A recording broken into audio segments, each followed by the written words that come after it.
বাংলাদেশের সবচেয়ে luxurious business class বাস হানিফের বহরে থাকা বলবো B9R মাল্টি এক্সেল এ বাসে আজকে আমি ভ্রমণ করব ঢাকা থেকে কক্সবাজার। দীর্ঘ এই যাত্রায় এ বাসের ticket price, service, seat comfort, তাছাড়া কোন কোন হোটেলে হোটেল বিরতি পেয়ে যাবেন সবই জানতে পারবেন এই ভিডিওতে। যাত্রাপথে সেদিন বেশ কিছু লাক্সারিয়াস বাসের অ্যাক্সিডেন্ট হয়েছিল আমাদের সামনে। ভিডিও শুরু থেকে শেষ পর্যন্ত ফুল জার্নি এক্সপিরিয়েন্সটাই আপনাদের সাথে শেয়ার করব। হ্যালো এভরিওয়ান, আসসালামু আলাইকুম। আপনাদের সাথে আছি আমি ইনায়েতুল্লাহ। এখন আমি অবস্থান করছি কলাবাগান পান্থপথ কাউন্টারে। এর অপর সাইডে আরেকটা কাউন্টার আছে, এটা নতুন কাউন্টার।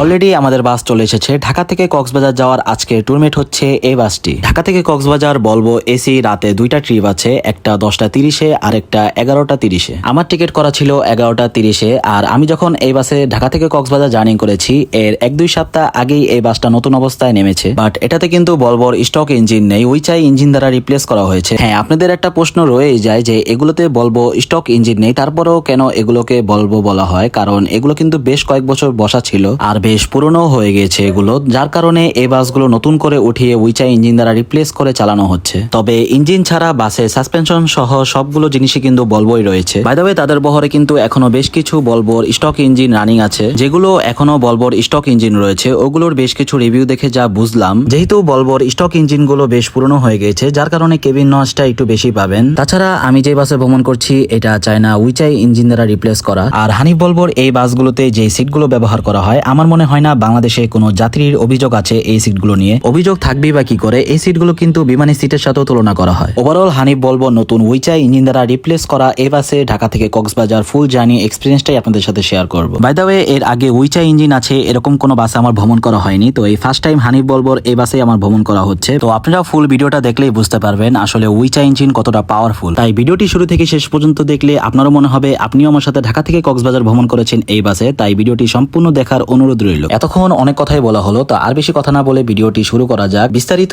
ভিডিওর মাঝে মাঝে যখন যেটা বলার তখন সেটাই আপনাদের সাথে শেয়ার করব। তাছাড়া ভিডিও শেষে ফুল একটি জার্নি রিভিউ দেওয়া হবে। কলাবাগান থেকে 5-6 জন যাত্রী নিয়ে আমাদের বাস 11:30 ছাড়া কথা থাকলেও 12টা বাজে ছেড়ে আরামবাগ দিয়ে কিছু যাত্রী নিয়ে এখন আমরা ঢাকা থেকে কক্সবাজারের উদ্দেশ্যে।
আপনারা হয়তো অ্যাম্বুলেন্স অ্যাক্সিডেন্টের অনেক নিউজ দেখেছেন, যারা কিনা মাঝে মধ্যে রোগীদের বাঁচানোর জন্য তাড়াতাড়ি হাসপাতালে নিয়ে যায়। ইমার্জেন্সি হলে তারা তাদের গাড়ির সিগন্যাল দিয়ে বেশ তাড়াহুড়া করে যাওয়ার চেষ্টা করে, এটাই স্বাভাবিক। বাট কিছু অ্যাম্বুলেন্সের নিউজ দেখেছেন অবশ্যই যে রোগীকে নেওয়ার সময় রাস্তায় অ্যাক্সিডেন্ট করে রোগী মারা গেল। এরকম একটা ঘটনা হয়তো আমাদের সামনেও হতে পারতো, যে ক্লিপটা একটু পরেই আপনারা দেখবেন। তাই আর্জেন্ট হলে স্পিডের পাশাপাশি রিস্ক ছাড়া সেফ ভাবে ড্রাইভিং করাই ভালো।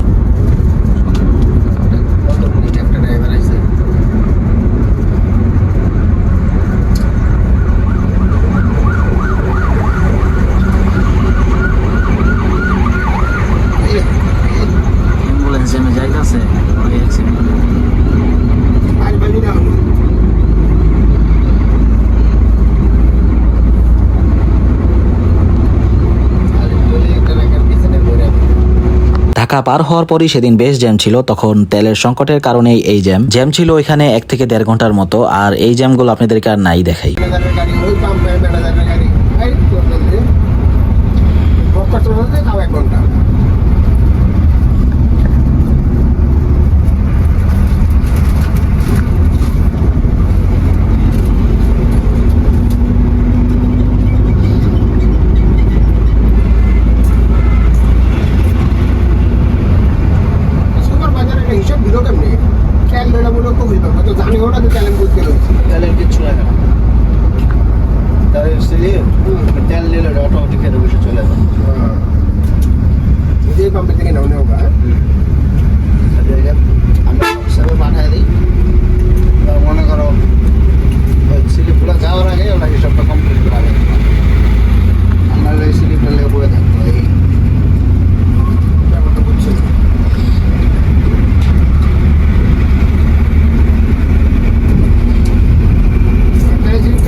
ঢাকা কলাবাগান কাউন্টার 12টা বাজে ত্যাগ করে কুমিল্লা হোটেল মায়ামিতে আমাদের প্রথম যাত্রা বিরতি দেওয়া হলো 2:50। হোটেল বিরতি দেওয়া হয়েছে 30 মিনিট। তাছাড়া আমাদের বাস আরো আগে হোটেল বিরতি দিতে পারতো, রাস্তায় বেশ জ্যাম থাকাতেই লেট হয়েছে। আমাদের বাসটা এখানে দেখতে পাচ্ছেন, পেনটা আমার কাছে বেশ ভালোই লেগেছে। আমাদের পাশেরটা মেবি বান্দরবনের গাড়ি। দেখতেই পাচ্ছেন এই হোটেল মায়ামিতে আমাদেরকে বিরতি দেওয়া হয়েছে। এখানের পরিবেশটা বেশ ভালোই লাগে আমার। এর আগেও কয়েকবার এই হোটেলে বিরতি পেয়েছি, বাট এখানে খাবারের মান কেমন সেটা আমি বলতে পারছি না, যেহেতু আমি ভারী কোনো খাবার খাইনি এখানে। যারা এখানে খাবার খেয়েছেন তারা অবশ্যই কমেন্টে জানাবেন তাদের খাবারের মান কেমন, সার্ভিস কেমন। হোটেল বিরতি শেষ, এখন বাজে 3:20। আমরা এখন রওনা হচ্ছি কক্সবাজারের উদ্দেশ্যে। বাই দ্য ওয়ে, ঢাকা থেকে কক্সবাজার হানিফ বলবো এই বাসের টিকিট প্রাইস হচ্ছে 2000 টাকা। মাঝে মধ্যে হয়তো ডিসকাউন্ট পেয়ে যাবেন, আমি ডিসকাউন্টটা তখন পাইনি।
এতক্ষণ হয়তো উইচা ইঞ্জিনের পারফরমেন্স দেখেছেন কিছুটা। পারফরমেন্স বলতে শুধু বাসের টানি বুঝাইনি, বাসের ব্রেক কতটা ভালো সেটাই এখন আপনাদেরকে বলবো। আমরা যারা বাসে ভ্রমণ করে থাকি আপনারা অবশ্যই খেয়াল করেছেন, সামনে যে কোনো বাস যদি হালকা স্লো করে আমাদের বাস কিন্তু বেশ আগের থেকেই ব্রেক ধরা শুরু করে, আগের থেকেই ধরে যেন গাড়িটা ব্যালেন্স থাকে, যেন বাম্পারে না লেগে যায়। বাট ভলভোর ক্ষেত্রে এই জিনিসটা একেবারে আলাদা। ভলভো প্রেসার থাকা অবস্থায় সামনে যে কোনো বাসের বাম্পারে গিয়েও অনেক স্মুথলি ব্রেক হয়। তাছাড়া ভলভো কিন্তু ব্রেকে সেফটির জন্য পুরো বিশ্বে অনেক ফেমাস। এটাতে কিন্তু ভলভোর ব্রেক আর ইঞ্জিন নেই। উইচা ইঞ্জিন ব্রেক দিয়ে যদি এতটা ভালো পারফরমেন্স করে তাহলে নতুন ভলভো আসলে কতটা ভালো হবে আপনারাই ভাবুন।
আশা করি এতক্ষণ আপনারা বাসের গতি দেখে বুঝেই ফেলেছেন কতটা powerful engine. By the way বলবোর অন্য বাসগুলো লক থাকলেও এই বাসটা তখন আনলক ছিল। অলরেডি দেখতেই পাচ্ছেন আমাদের সামনে এখন জ্যাম। এই জ্যাম প্রায় 1 ঘন্টার মতো ছিল সামনে একটা গাড়ি অ্যাক্সিডেন্ট হওয়াতে।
দেখতেই পাচ্ছেন শ্যামলী এনার্টাভেসের এই বাসটি অ্যাক্সিডেন্ট করেছে। আমাদের ড্রাইভারের কথা মতো এই বাসটি আমাদের বাম্পারেই ছিল। আমাদেরকে ওভারটেক করে কিছুটা সামনে যেতেই বাসটি অ্যাক্সিডেন্ট করেছে, বাট আমি ওভারটেক করতে দেখিনি, তাই ক্যাপচারও করা হয়নি। বাই দ্য ওয়ে, এই ব্রিজটার নাম কি এটা আমার ঠিক জানা নেই, আপনারা জেনে থাকলে অবশ্যই কমেন্ট বক্সে জানিয়ে দিবেন। ঘড়ির কাঁটা 6:45। ঢাকা থেকে বের হওয়ার পর থেকেই চট্টগ্রাম পর্যন্ত বেশ জ্যাম ছিল, যেটা কিনা আপনাদেরকে শর্টভাবেই দেখিয়েছি। বাকিটা কক্সবাজার যেতে কয়টা বাজে সেটা আপনারা জানতেই পারবেন ভিডিও শেষে।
সিজন যাত্রা বেরিয়ে 15 মিনিট, হোটেল ফোর সিজন যাত্রা বেরিয়ে 15 মিনিট।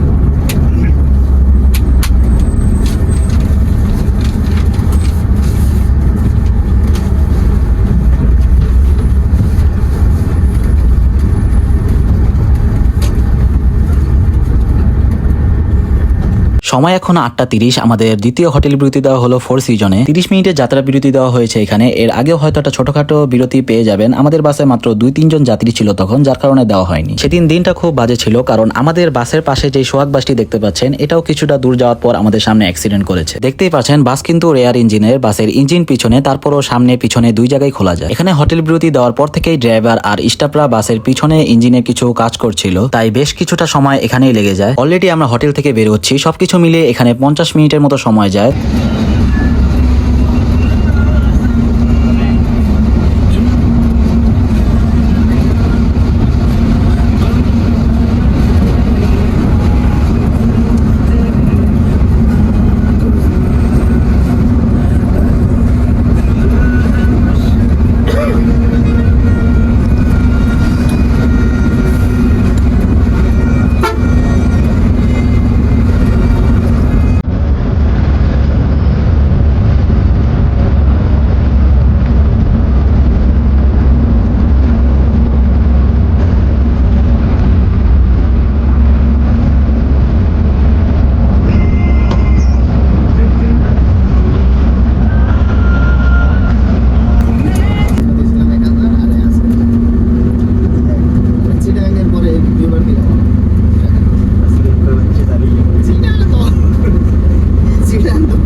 সোহাগের স্ক্যানিয়া যে বাসটা অ্যাক্সিডেন্ট করেছে সেটা নিয়ে একটা কথা আছে। আমাদের হোটেল বিরতি শেষে সোহাগের আগে কিন্তু আমরা বের হই। হোটেল থেকে আমাদের বাস বের হয়ে কিছুটা দূর যেতেই আমাদের বাসকে পুলিশ ধরে, আর এই দিক দিয়ে সোহাগ আমাদেরকে ওভারটেক করে চলে যায়। এরপর আমরা কিছুটা সামনে যেতেই দেখি যে গাড়ি অ্যাক্সিডেন্ট করেছে।